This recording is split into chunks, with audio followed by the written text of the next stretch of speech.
1945, February 2nd, 10:50 a.m. Mauthausen concentration camp, Austria. Minus 12 degrees. A fire extinguisher explodes into a machine gunner's face. He goes blind. His finger slips off the trigger of an MG-42 that fires 1,200 rounds per minute. For one heartbeat, the camp goes quiet. Then 500 starving prisoners surge out of the death block. They are barefoot. They are skeleton thin. Some are missing fingers from frostbite. And they are charging machine gun towers armed with wet blankets, paving stones, and cleaning supplies. They hurl soaked blankets onto electrified wire carrying 3,800 volts and short-circuit the fence. The lights die.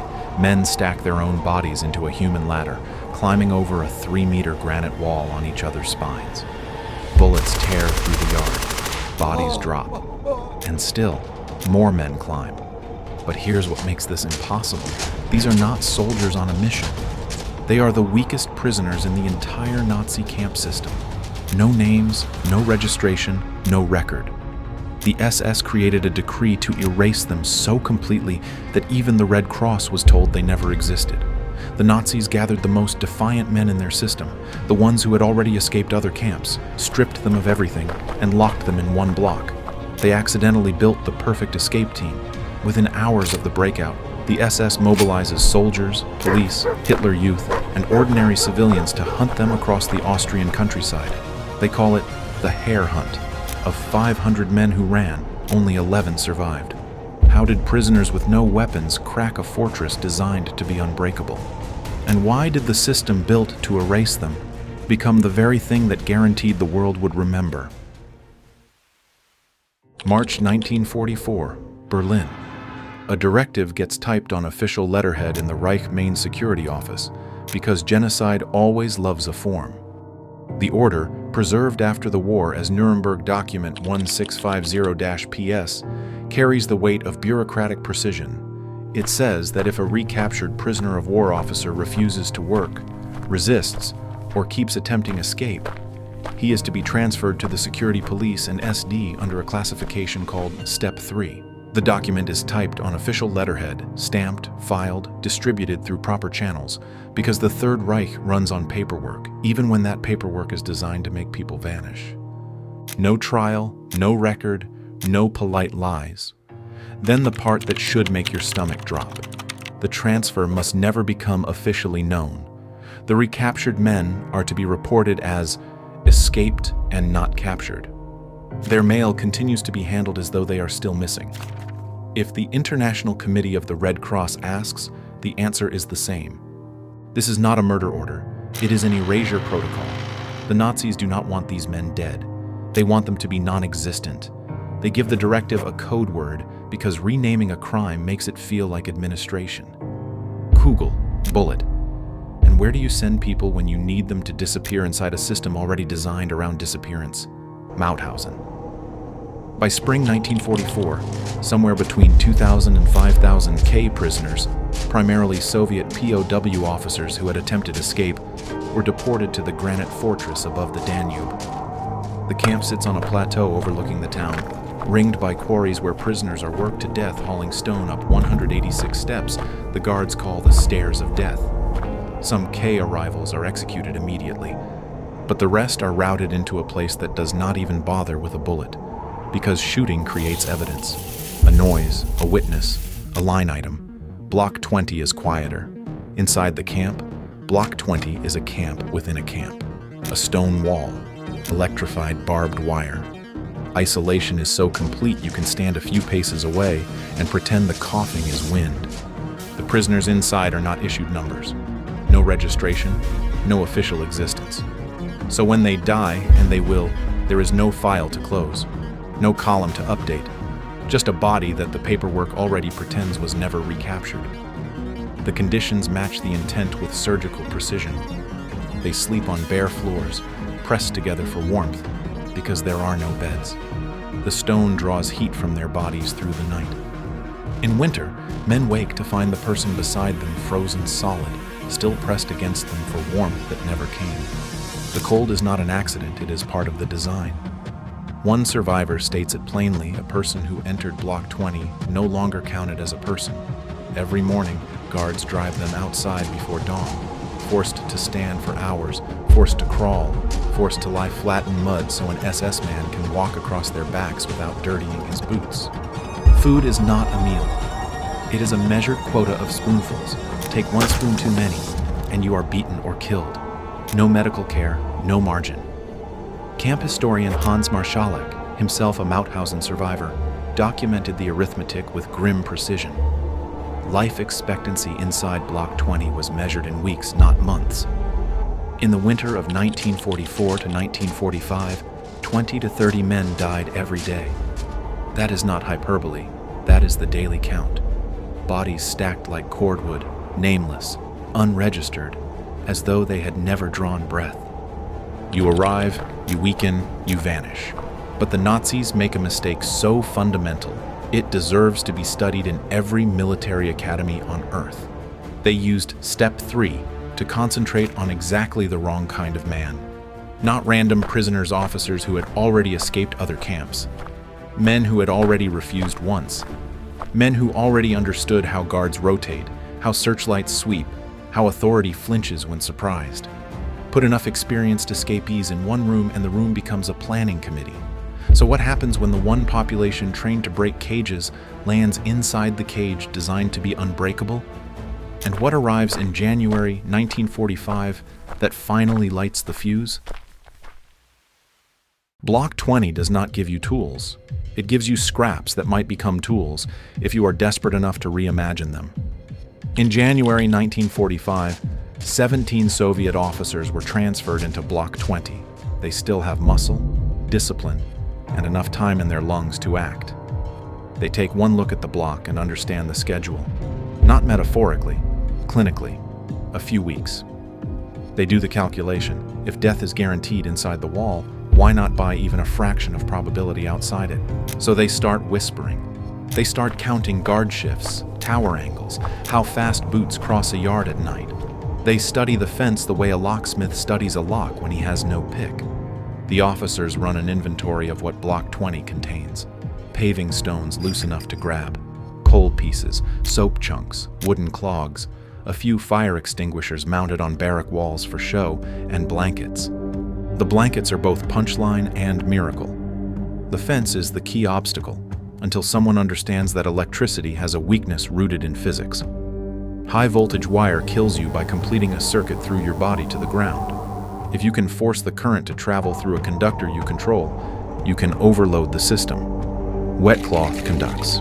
So do human bodies.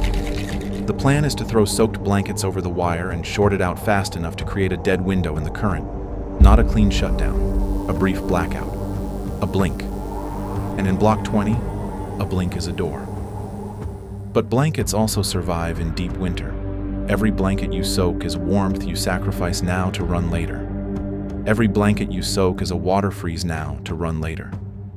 If you enjoy history where physics and desperation collide, hit subscribe. The plan itself is not a heist. It is a synchronized stampede, organized into 3 combat groups.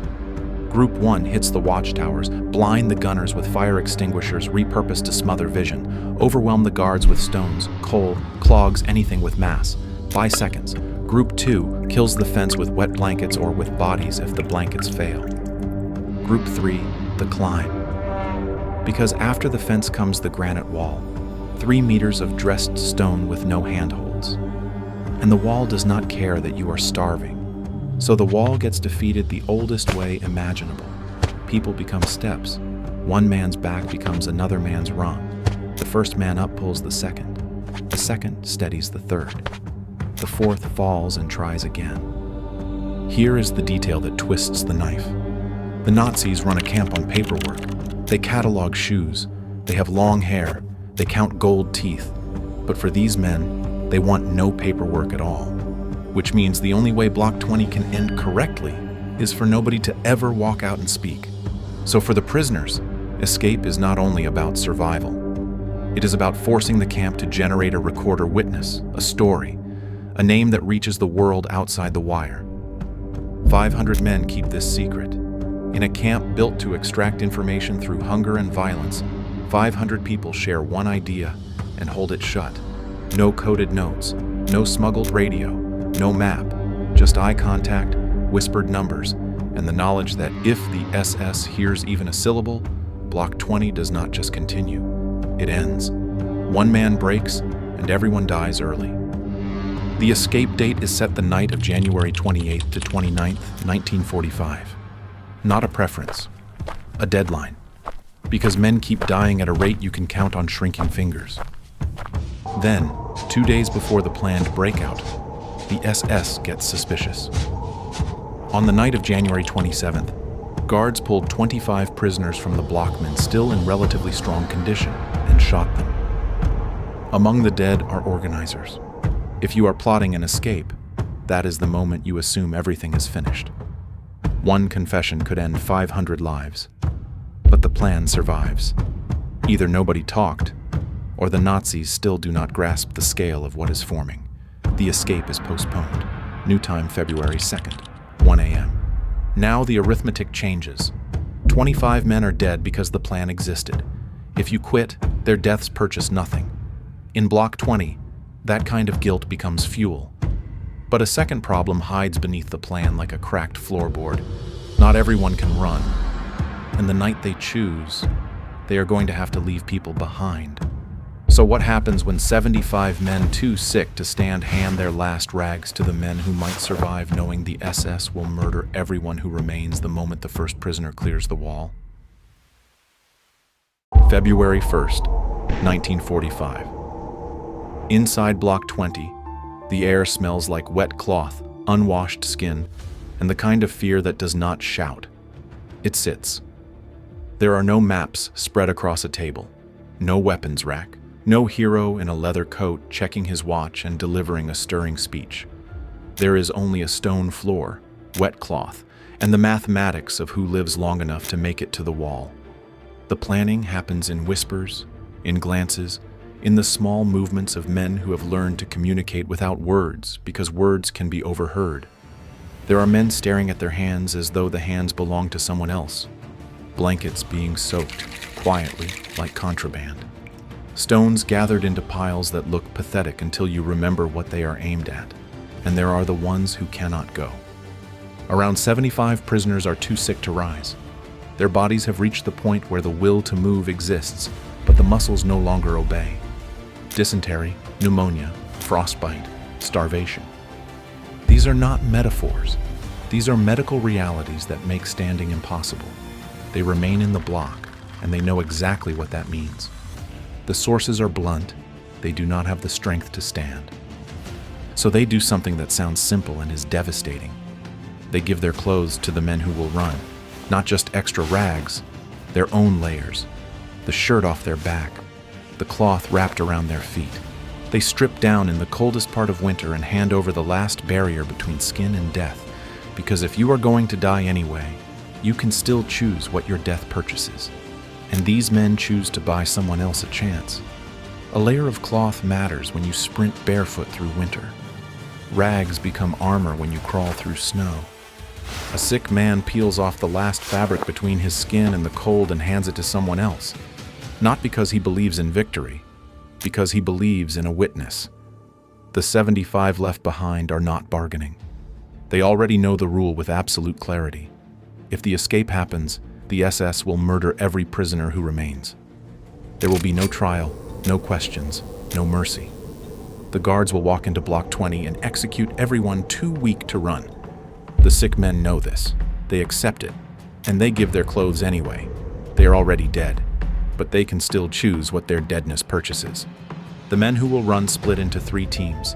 One for the towers, one for the fence, one for the wall. They know the odds. The first men to hit a watchtower will be shot.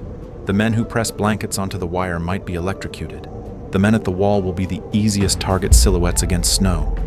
But the officers understand something the guards do not. The camp expects individual desperation. One man cutting wire. A lone figure in the dark. A body found later, filed away, forgotten. This is different. This is 500 men choosing the same second. In the final minutes before midnight, one survivor reports that a Russian general delivers a short address. It is not inspiring in the usual way. To be honest, in the last fight, many of us, or all, will fall. That is not motivation. That is consent. The Third Reich builds a fortress to stop armies. It is about to be stormed by men armed with cleaning supplies. But the dark comedy dies the instant you remember that the fire extinguisher is not a prop. It is the last physical object between a man and an MG-42. Outside, the searchlights sweep. Inside, men press close. This is the last hour they will be prisoners. And there is one more invisible deadline ticking harder than any clock if they hesitate. Block 20 keeps killing them day after day. If they move, the camp kills them faster. The question is not whether people will die. The question is whether you die on someone else's schedule or on a schedule you choose. Midnight passes. Bare feet shift on the cold floor. Hands tighten on stones. And then, in the dark, someone makes the first move. But can 500 starving men armed with wet blankets and fire extinguishers actually break through a fortress designed to be unbreakable? 1 a.m. The escape does not begin with a whisper or a prayer. It begins with violence suddenly, necessary and brutal. The block elder and his room orderlies, the internal functionaries who enforce camp discipline, are strangled first. Brutal, messy, and, in their calculus, necessary. Because in a system built on informants, you cannot drag the camp's hierarchy into a breakout. Then the gate of the death block opens. 500 men flood out like a single animal. Group 1 hits the watchtowers. Stones fly. Coal chunks arc through the dark. Wooden clogs become missiles. And then the fire extinguishers go white foam and powder exploding upward into the gunners' faces. The machine gunners cannot see. Group 2 reaches the fence. Blankets soaked and heavy are hurled across the high-voltage wire. Men press themselves against it, forcing contact, forcing the current to find a path and burn out. A short circuit, and then even as men are dying around you, the lights in the camp go out. Not permanently, not gently, but long enough. Group 3 moves. They form a living staircase. Men kneel. Men stand on their backs.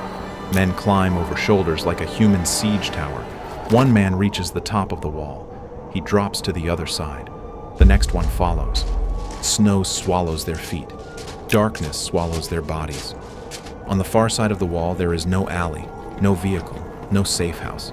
Just open farmland, frozen ditches, and a tree line maybe 300 meters away in eternity when you weigh 50 kilograms and your feet are bare on frozen ground.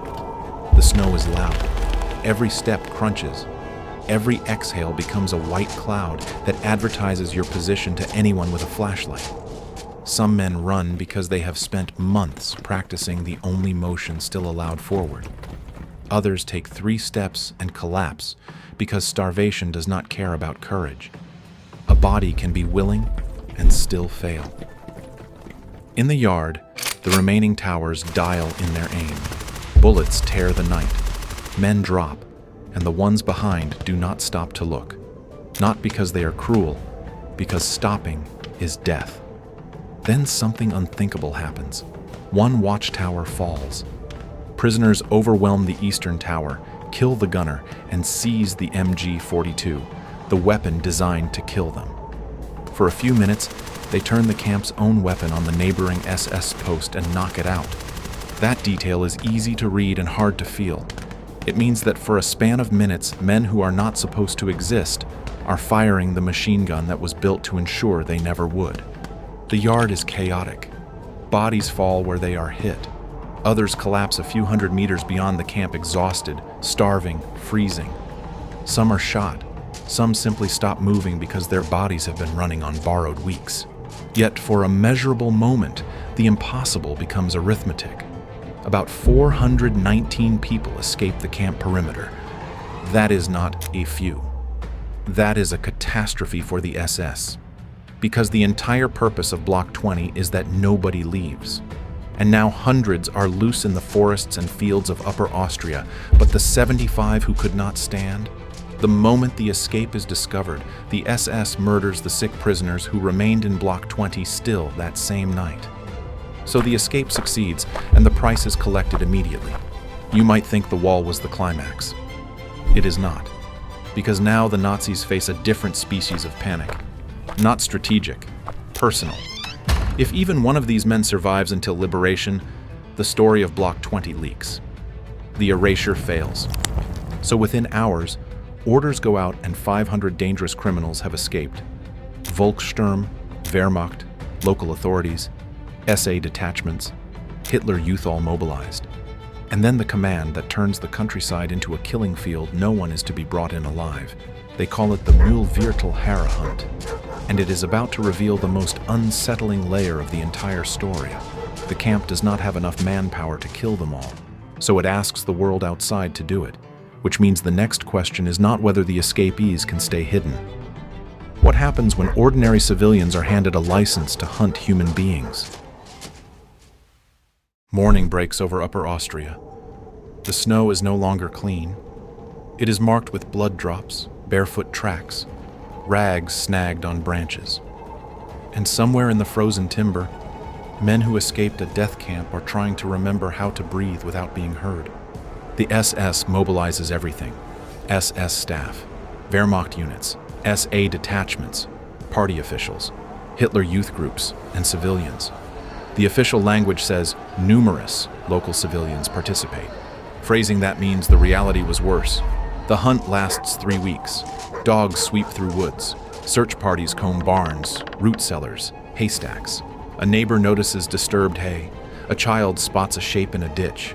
Farmers find footprints in their fields at dawn and face a choice that arrives without warning, report, ignore, or help. A few local officers note that afterward the escapees do not attack villagers. They beg, they barter, they steal what they can feed to stop the shaking, civilian clothes to vanish into a countryside that is hunting them.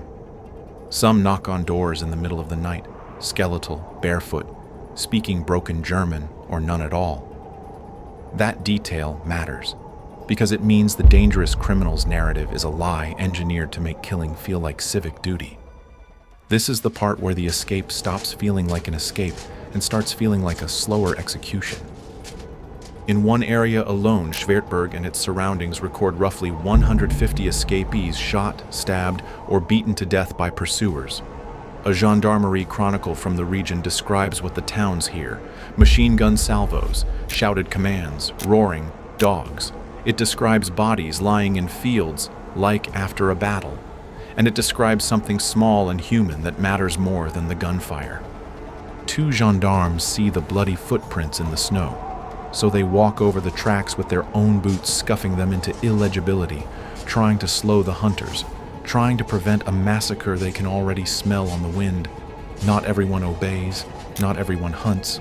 Some refuse, some hide behind procedure, some look away, and a tiny number do the hardest thing of all. They help, because hiding an escaped K prisoner is not like sheltering someone from a street brawl. This is the SS. The penalty is not a fine. It is death. Yet forced laborers working on local farms and a handful of Austrian families resist participation in the killing, and their defiance is the margin between 0 survivors and a history that remembers. One of those families is the Langthalers. 2 escaped Michael Rybczynski and Nikolai Chemkalor, each a farm near Winden, close to Schwertberg, sometime in early February. They have been running and hiding for days. Rybczynski speaks a fragment of German. He knocks. Maria Langthaler opens the door. She has 5 sons fighting in the Wehrmacht. She looks at 2 skeletal Soviet officers standing in the doorway men her country has classified as subhuman, and makes a decision that cuts through the entire ideology of the camp in a single act. She hides them in the farmhouse, feeds them from a pantry already stretched thin by wartime rationing, conceals them from neighbors, from search parties, from her own risk of execution. She keeps them alive for 3 months, until American forces reach Upper Austria and the war ends. Now the number. Most of the escapees are hunted down, shot on the spot, stabbed, beaten to death in fields and forests. Some die from exposure and exhaustion before anyone finds them. The Mauthausen Memorial estimates that only 11 people probably survived long enough to see liberation. 11 out of roughly 500, 2%. By normal standards, that is a catastrophe. But Block 20 was not offering normal standards. It was offering total erasure, no registration, No number, no record, no witness. The Kugel decree instructs the system to pretend these men were never recaptured. If no one escapes, Block 20 ends exactly as designed, with nothing left to prove it ever happened. But 11 survive, and because they survive, the erasure fails. Because a handful of men outlast the hunt, the world learns about Step 3, about Kugel, about the block where a human being did not count as a person, and about the night fire extinguishers became siege weapons.